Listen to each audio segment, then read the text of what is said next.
Ladies and gentlemen, you're about to receive the world's first international medical podcast, hosted by three paramedics from different countries, live from the UK, Finland, and Australia. This is Group Call. Hi guys, and thank you for tuning in. Today we're going to talk about ambulances involved in RTCs. So are we actually too fast and furious? Is it our fault? Or maybe this is the problem of our drivers, other drivers. Not only we're going to talk about it today, but we're going to show you a lot of RTCs involving ambulances. And also we're going to take you to at least 2 ambulances, and we're going to do it in a very international company, straight from Australia, Harrison Steed, straight from Finland, Timo Silva, and UK, Alex Hepner. This is Group Call.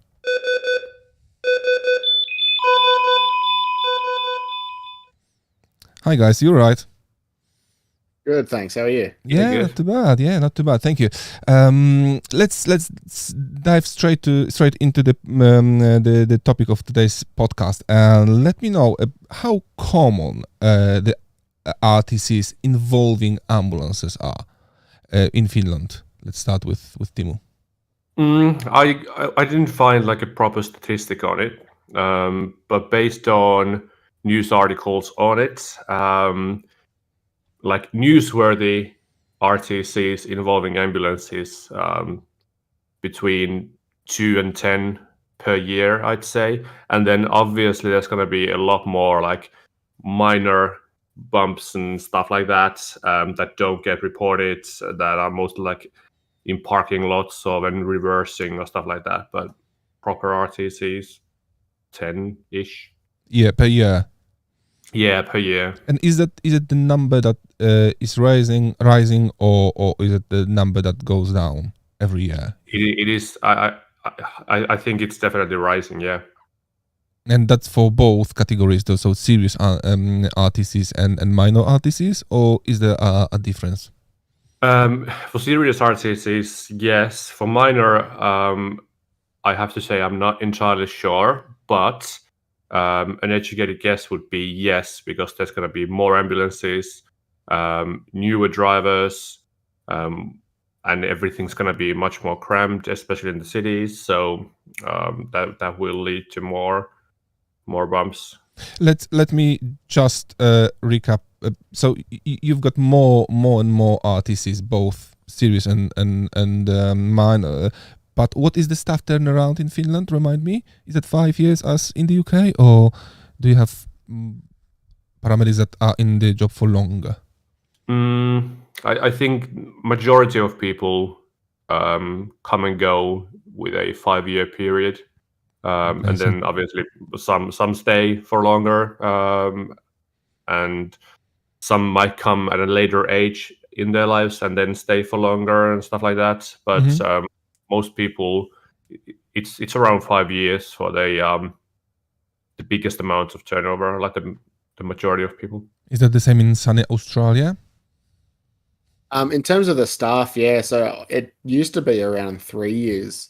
Down here was the average tenure that I was told, which is kind of funny when you hear that the actual degree is 3 years long. You're not really getting your money's worth there. As for the rate of RTCs here involving ambulances, there's nothing really that I've got publicly available. There's some organisational statistics that I've got, but because they're not publicly available for obvious reasons, I won't talk about them. But they do happen. It's sort of hard to decode sort of anecdotally whether it's becoming more frequent or if that's just a function of there being more ambulances. There have been some recent more serious ones where paramedics and other road users have been seriously injured.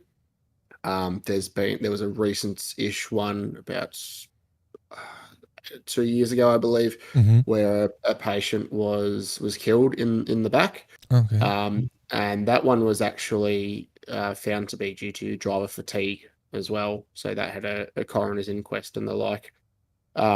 So yes, they certainly do occur.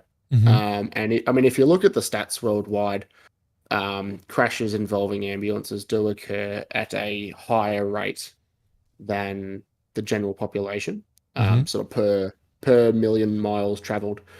I mean, it's an old statistic, but the best I got was about 10 to 15 times more likely to be involved in an accident in an ambulance than you are in a regular vehicle. Mm-hmm.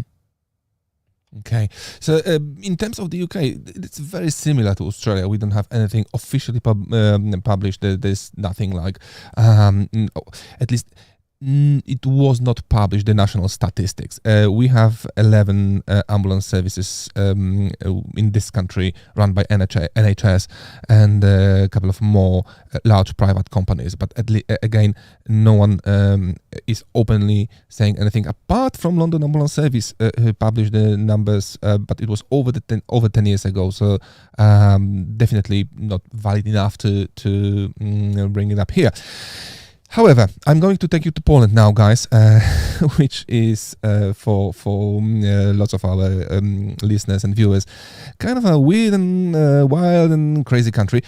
I think it is. There's no official statistics in Poland in regards to RTCs involving ambulances, but I'm going to show you a couple of examples of biggest RTCs of last few years, with the biggest and the most tragic one will be the last one. But let's see it first.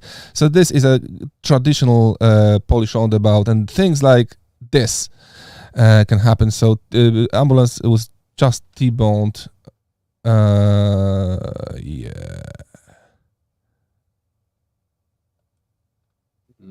And this.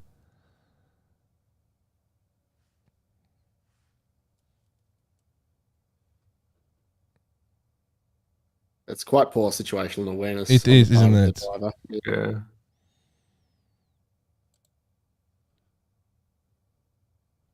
And I couldn't quite see in the second one, but it appears both of those were obviously under emergency conditions, so driving with lights and sirens. But look at this one.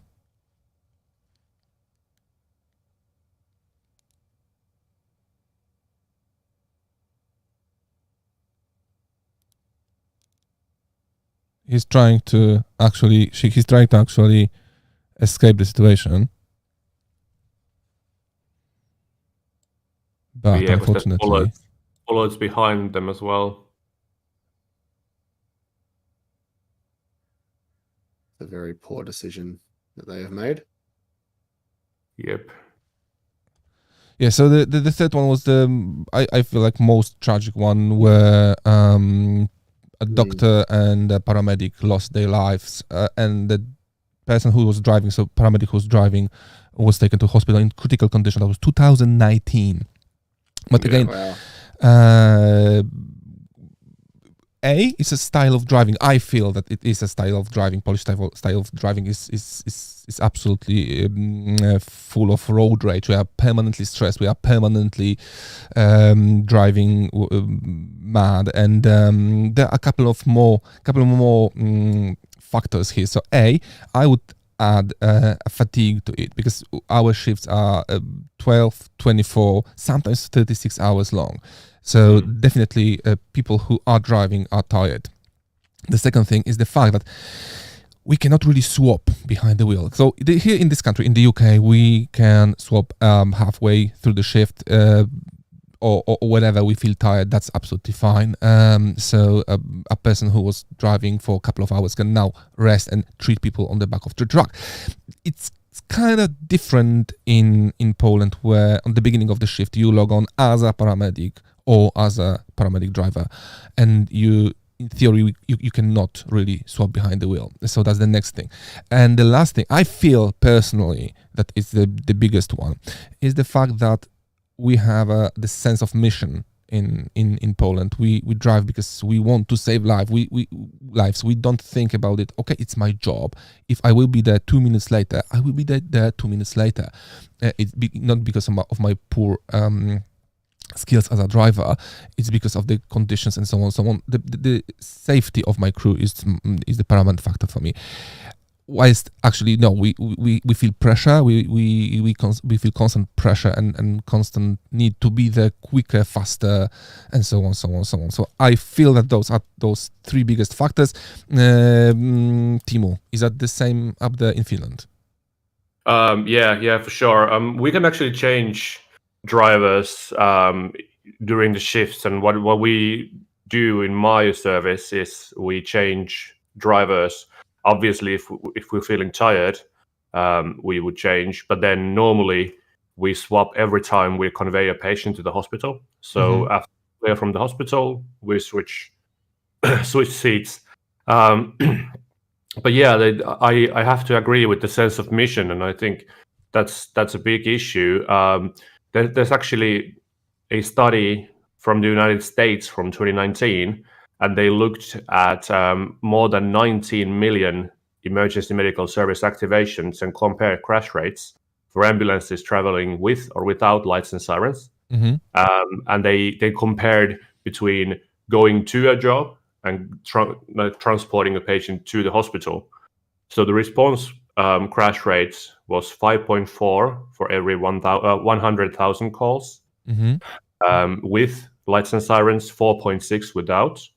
For the transport, it was 17.1 with lights and sirens and 7.0 without. So there was barely any increase if you transported a patient without lights and sirens compared to responding with lights and sirens. But then if you put on lights and sirens as you were transporting, you would more than triple the crash rate. So obviously when we're responding, we know that there's something wrong there. We know the code, we know like some things about the patient and the situation.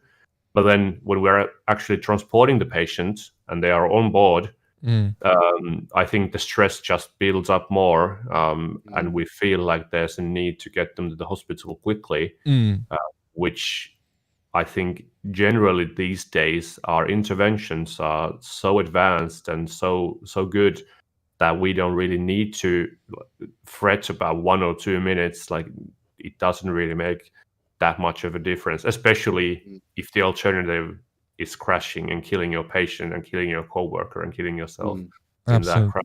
Then, Absolutely. Yeah, as you mentioned, sorry. Yep. Go on. I was about to say, 100% right. And I think, like driving to a job as well, when you're going lights and sirens, or even not without lights and sirens, you've got two paramedics up the front, or a paramedic and whoever you might be working with at that point in time. So you're both looking out, like you might be like checking cross streets for your partner who's driving. Yep, clear on your right, clear on your left.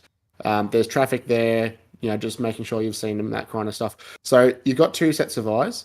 Whereas when you're transporting to hospital and you're driving lights and sirens, not only has that one set of eyes gone, so there's that help gone, but also if you've got driving lights and sirens to hospital, you've generally got an unwell patient. So you're thinking about your unwell patient in the back. You've got your partner yelling out vital signs that are probably abnormal. They're trying to double check drug dosages with you. So not only are you driving without your partner up there helping you, but you're actually helping your part of your cognitive load is in the back of the truck. So that takes away from the focus on the road. And I think that's probably a reason why, as you said, Timo, it's, comparing driving to a job, 5.4 per 100,000 crashes, but 17.1, so as you said, more than triple when transporting. I think those two factors probably speak a lot for that. And then we've got to consider, as you're saying, like when we're driving to hospital, lights and sirens, like A, what time are we saving? And B, in that time that we actually save, say if we're saving 2 minutes, which is probably generous for most circumstances. Let's say if we're saving 2 minutes, how many times have you taken a patient to hospital and 120 seconds, if you had got there earlier, would have definitively changed their management or changed their outcome? I'd say probably not. As you were saying, there's so many more advanced things that we can do on scene now that help the patient outcome.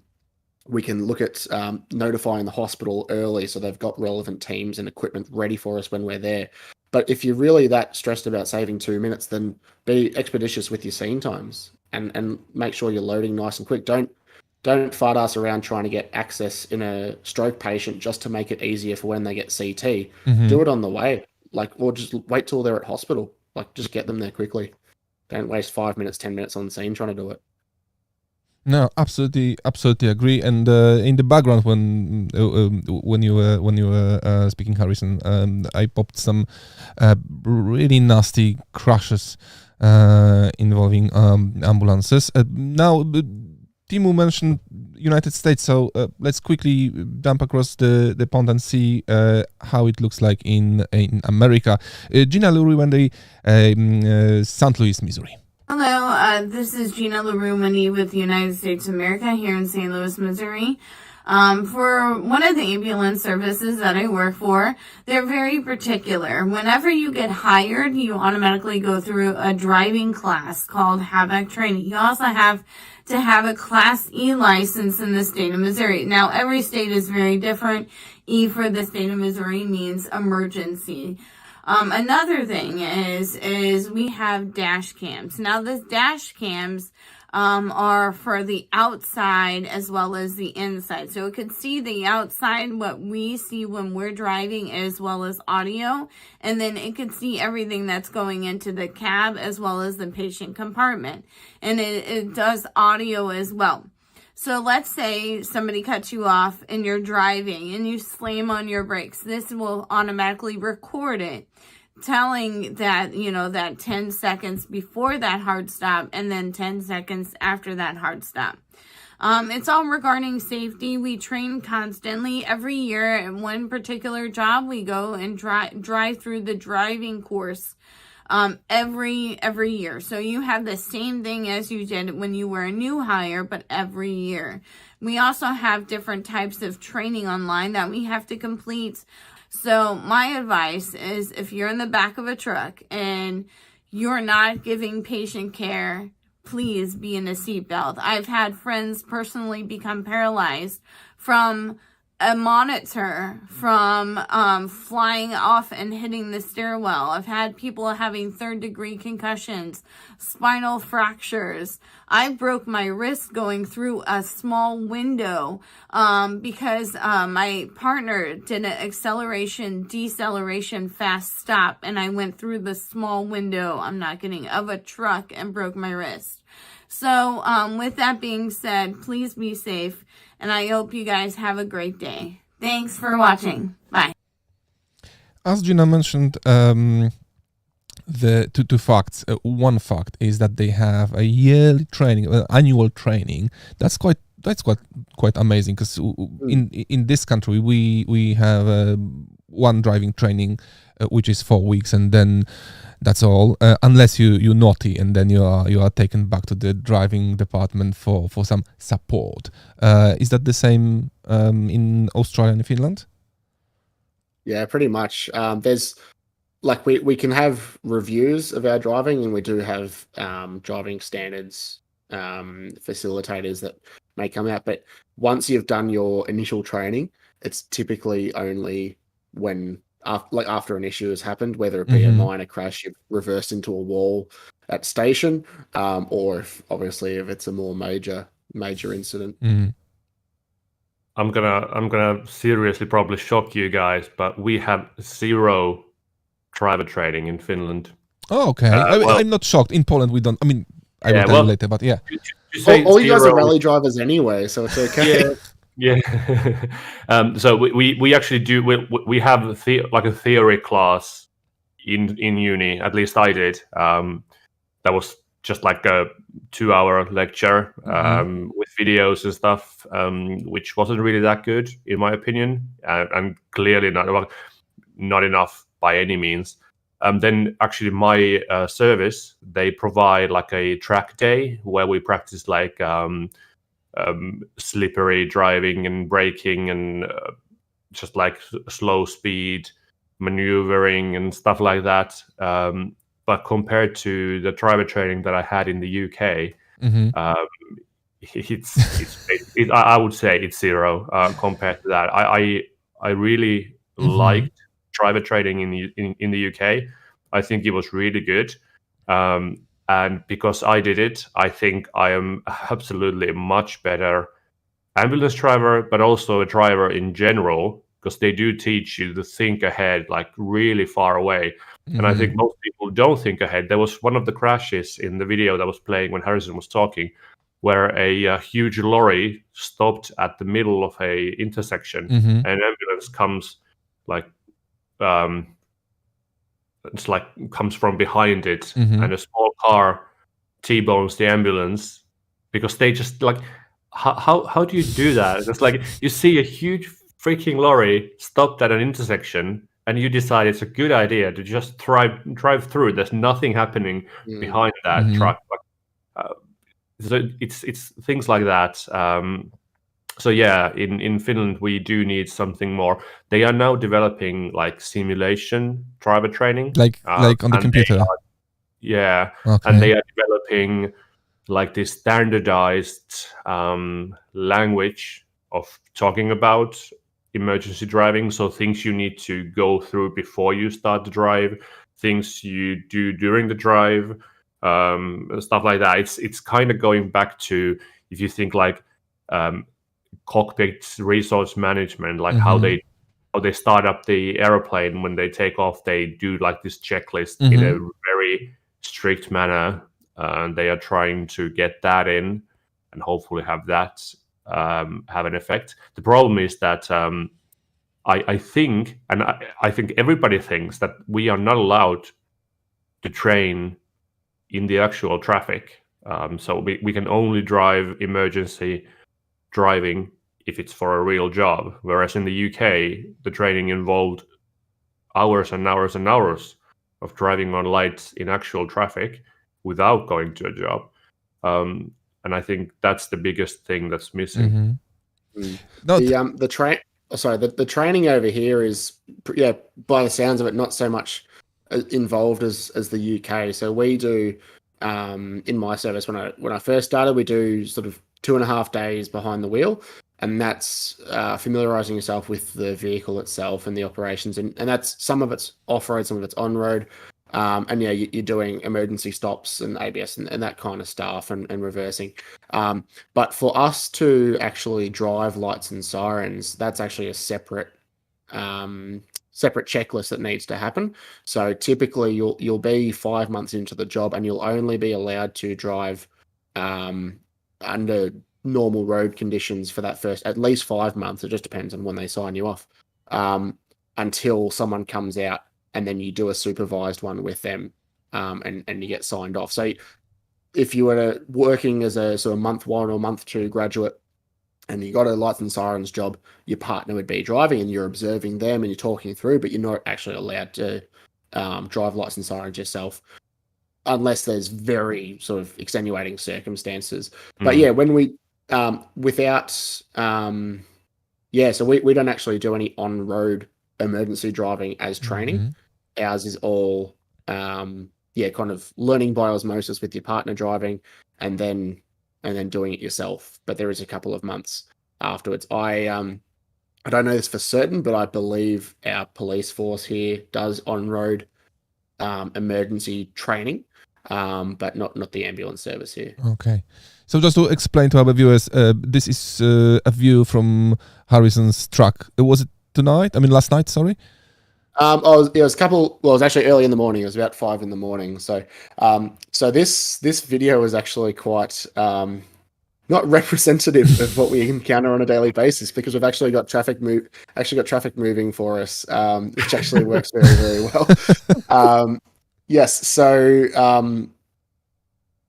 so this, like, we've been, my partner and I have both been in for about sort of 2 or 3 years or so, when he was driving. So this is like skills that you pick up on over time rather than actually training up to it. So that was responding to a call, as I was saying. And actually, speaking of, that would be sort of interesting here, responding to a job, lights and sirens. I would say you're probably looking around the 50% of the time we're responding lights and sirens. But in terms of transporting to hospital under emergency conditions, I would have to say it'd be around 10, well, it'd be less than 10%, probably around 5%. What's your experience in terms of how often you're actually transporting with lights and sirens? I would say that less than 10%. I would say around 5% time. Yeah.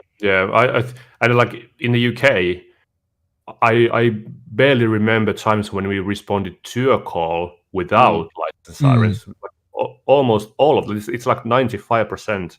Wow. You respond on lights and sirens. That's just correct. because if you don't, you never get anywhere, and the jobs would just pile up. In Finland, though, I think we respond to jobs on lights and sirens between 10 and 20%. And we convey about 5.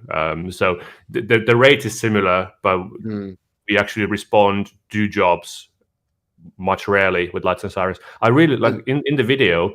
Because it didn't say Australia at first, and I was like, oh, Alex put a video from the UK, and I was like, oh yeah, that's true. It was like in the UK, what I found in the training and I found on the drivers and the paramedics on the service, people give way, or like you wait for the traffic to move for you. You don't force them. You're not being aggressive. That's a very passive driving. And you're like herding them. Like we will, So the idea is, can you see me? Can you help me? So firstly, we need to make ourselves visible to the drivers. But let's not skip the pages, because I'm going to take you guys today to the UK and to the ambulance, where actually a very experienced driving instructor will explain how we progress through the traffic. But before that, because Timo mentioned British training, let me play you a quick video with Nick Lambert, who was head of education driving for South Central Ambulance Service, so the trust I work for. Sadly, he left service for private company. So, hi Nick, we miss you. You are greatly missed here. But he will explain what we do and how we do in the UK. We have two ways of training our ambulance drivers. It depends what level they come in. So for our patient transport services, which is our non-emergency side, we deliver a 1-week training course. The second side we have is our emergency response training side. And that's a 4-week structured emergency response driver training course, where we train staff to become emergency response drivers. We teach them advanced driving skills. We teach them how to handle the larger vehicle in various road, traffic, weather conditions, all using the system of car control, which is a roadcraft-based system. And so we use this evidence-based system. It's based on 2 books here. You'll see there's Roadcraft, which is the Advanced Driving Police Handbook, and the DTAG book, which is the Driver Training Advisory Group, which is made up of the heads of departments of driving nationally. I was a co-author, or a contributor really, rather than a co-author. But basically, the experts get around the table. We discuss best practice. We discuss things like incidents. So, for example, the police were having quite a large amount of collisions with vehicles after new tyres had been fitted. And so we made sure that we then highlighted the fact that actually fitting brand new tyres, everyone thinks they're sturdy, they're safe, but actually they take some bedding in time, some scrubbing in time. So actually, so it's a lot of it is reflective practice, similar to paramedicine, and we learn from our mistakes. But it's also been going for 50 odd years, this book here, and the police have been driving, and instantly when the book came out, it reduced driving collisions in the police back in the 60s by half. So it's a really good way of doing it.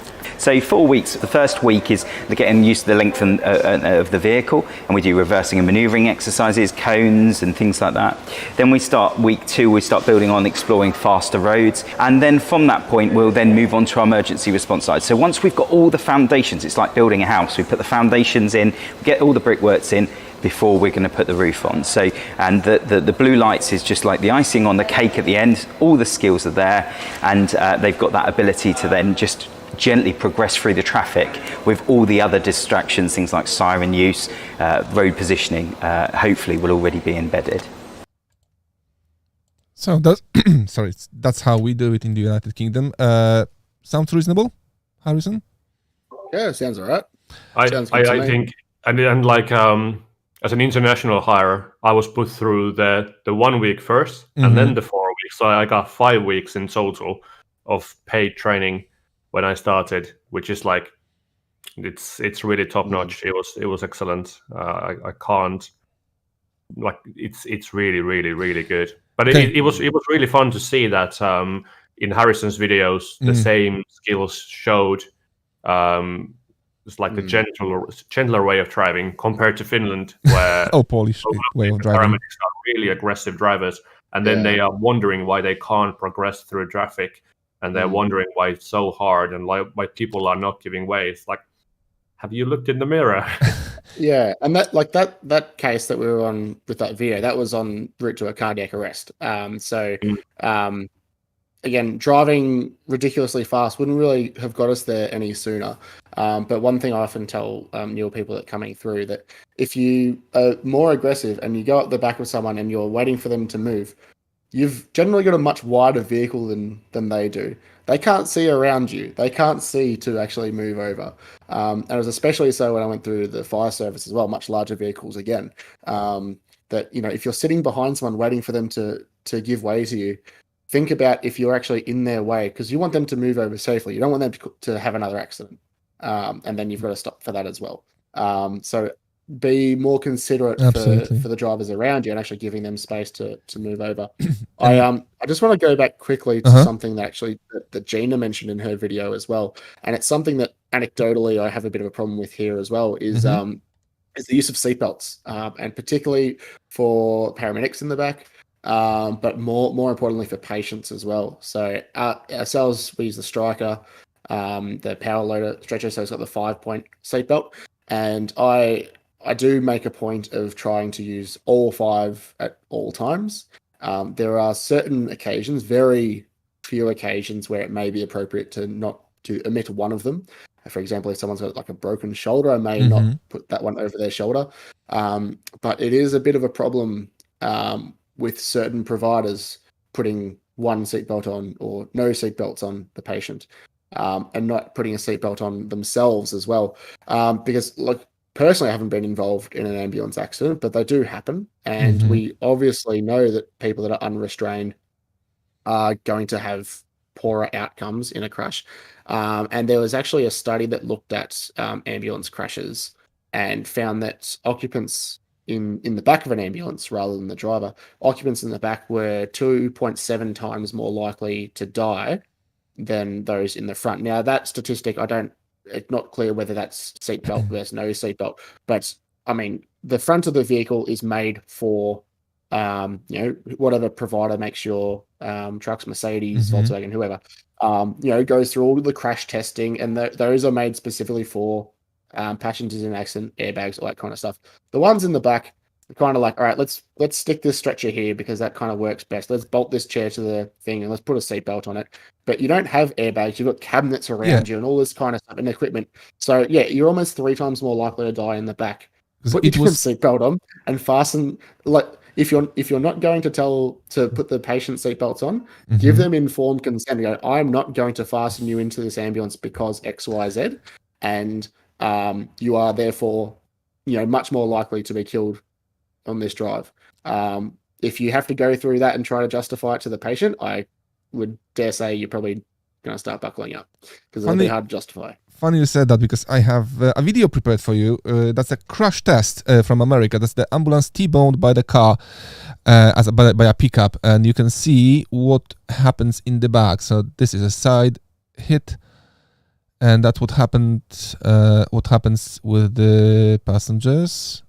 Bosh. Here you go. So actually, in America, they do crash tests for trucks, which is nice. But yeah, that's a very fair point. The back of the truck is created for load, not humans. Yes. I often tell that to our patients because of the uncomfortable journey. They're built to carry boxes and not people. So yeah, absolutely. Good. Before we will sum up, let me take you to the UK and show you how we drive. Easy ahead. Nobody on the crossing. Again, just bringing that speed down every time my vision drops. Looking for pedestrians coming from each side. Checking the junctions. Nowhere to go here, so I'm just taking the sirens off to take the pressure out of the situation. And when the gap opens up, we'll put the sirens back on. Lights are red ahead. Can't see to the left hand side, so I'm just bringing that speed right down. We're following the road ahead, looking for pedestrians and vehicles from the left and right.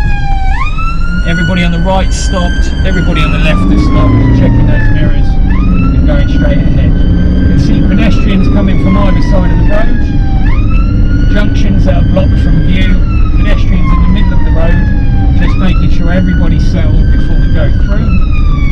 Change of sirens to try and get the attention of the bus ahead of us. Again, waiting for that gap to open up before accelerating, looking over, under and through for feet. Thanking people for helping us. Thanking people for helping us. That was Chris Harty, one of most experienced driving instructors with South Central Ambulance Service. How did you like it? Oh, not really. I'm asking Harrison because I know that Timo loves it. Oh no, it was great. You could, like, with his commentary, you could hear what he was looking for. So I can't see around this truck, I can't see this intersection, so I'm going to slow down, prepare for that.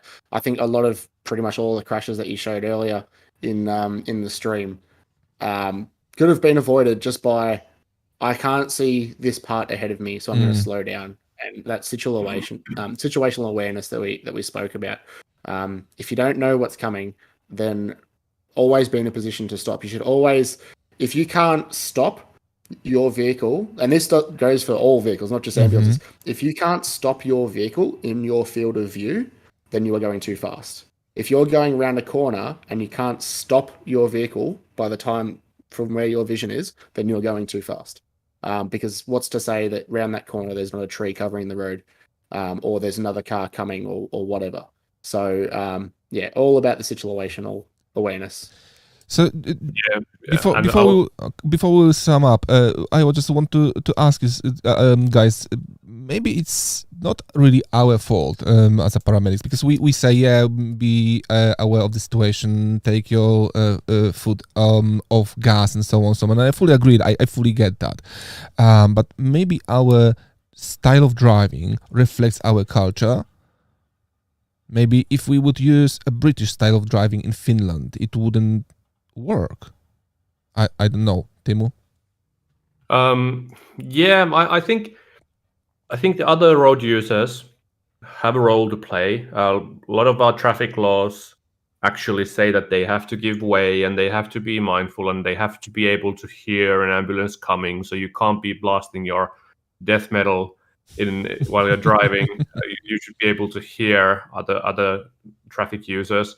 But then, on the other hand, I like the UK model where it was made really clear to us that we are the exemption, not the rule in the traffic. And most people, 99.9% of people, are only prepared while they're driving for the rule, not the exemption. So if I'm going 80 kilometers an hour in a 40 zone, nobody's going to be expecting that. Nobody's going to be prepared for that. And the likelihood that I will have a crash is going to go up like drastically. So yeah, I think the UK way of driving on lights and sirens would work in Finland, would work in Poland. And the only way to get to that point as well, as like in the traffic culture, is to just start doing that. It will take time, but eventually it'll get better. Yeah, I think that's a really, really good point. That we're not, like, we do it every day. We're driving lights and sirens every day. An average road user, what might say, like, one ambulance a month going lights and like, how often do you see one on your days off driving that you don't see because you're actually looking for it, driving lights and sirens? So I think that's really an excellent point, is that people aren't prepared for us. The other thing to keep in mind, and look, I don't think we've got enough time to talk about all the legalities of it, but here in Australia, in the state that I work and live in, the road rule that allows us to drive under emergency conditions has very explicit wording, and it tells us that we can do so and be exempt from road rules if we're taking due care and if it's reasonable that the rules don't apply. Now, what's reasonable? I mean, it's up to interpretation, really. But as you said, is it reasonable for us to go 110 kilometers out in a 100 zone during the day? Yeah, I'd say that's reasonable. Is it reasonable for us to go 110 through a 40 kilometer an hour school zone in school time? Probably not reasonable. The other thing as well is we're exempt from the road rules, but we're not exempt from what we call the Road Safety Act, and that covers things like dangerous driving causing injury, negligent driving causing death, all those kinds of things. So if we are going 45 kilometers an hour over the speed limit, which is, I don't know, what, 30 miles an hour? I don't know. Alex will have to sort that one out for me. If we're going a reasonable amount over the speed limit and we cause an accident, it'll be looked at and say, is it reasonable that we were doing that? And if it's found that we're not reasonable and we weren't taking due care, then we might be up for negligent driving and face up to 10 years in jail. And that's a genuine concern. Yeah, and I also want to highlight another United States study. This was done in 2020, and they looked at lights and sirens and how often were then potential life-saving interventions performed if you responded on lights and sirens versus if you didn't. And they had about 6 million 911 calls. 85.8% were responded to on lights and sirens, with a generous definition of PLSI, potential life-saving intervention. And they included 42 interventions, such as medications and for STEMI, stroke, sepsis, trauma alerts, all that sort. Interventions were performed in 6.9% of those calls.